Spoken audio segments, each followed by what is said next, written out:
Hello students, हम लोगों ने जो है पिछले लेक्चर में गति की प्रथम समीकरण को जो है निगमित किया था, उसका प्रूफ किया था। और आज हम लोग जो है गति की दूसरी समीकरण जो कि क्या होती है S is equal to u t plus half a t square, इसको जो है प्रूफ करेंगे, इसका जो है निगमन करेंगे। तो उससे पहले आप जो है लैंग्वेज के बहुत ही ज़्यादा जो है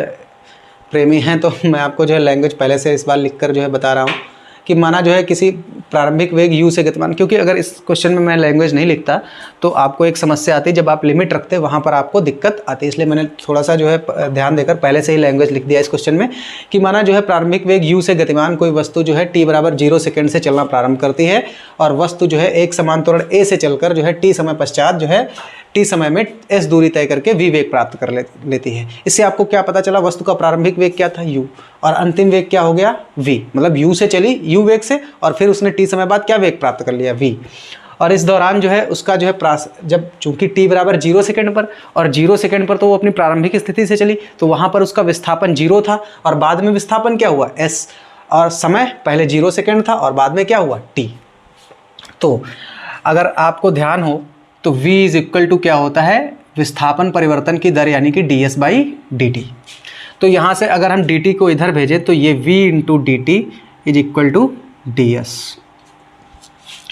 और चूंकि v is equal to u plus a t होता है, ये भी आपको पता है, तो v की जगह पर आप u प्लस ए टी रखते हैं इज इक्वल टू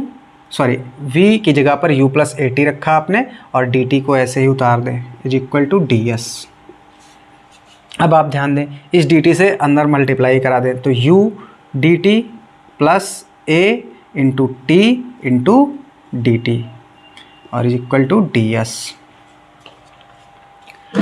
अब आप ध्यान दें, अब आपको क्या कर रहा है, दोनों पक्षों का उचित सीमा के भीतर समाकलन करना है। तो इसको समीकरण 1 बना लें और समीकरण 1 का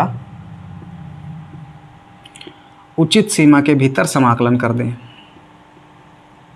जैसा कि आपने पिछले जो है पहली वाली समीकरण में किया था।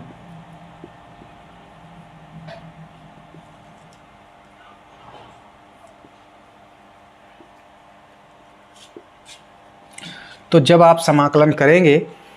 तो यहाँ से u,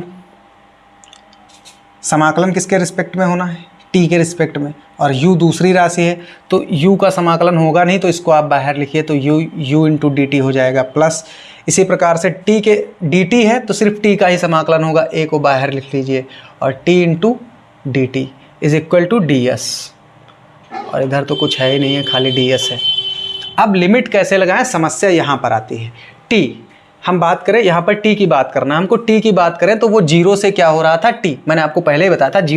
t बराबर 0 सेकेंड से चलना वस्तु शुरू करती है और कितने समय तक चलती है, t सेकेंड तक, यानी कि प्रारंभिक समय क्या था 0 और उसके बाद फिर क्या हो गया t। उसी प्रकार से इधर भी 0 से t। और फिर ds की बात करें, यानी कि पहले विस्थापन क्या हमारा था 0,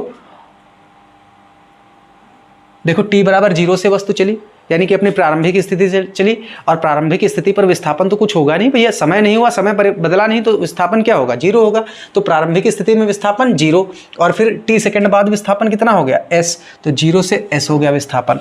अब करेंगे हम समाकलन, तो यहाँ पर खाली dt लिखा है तो इसका समाकलन क्या होगा t, और ये लिमिट कहाँ से 0 से t प्लस a,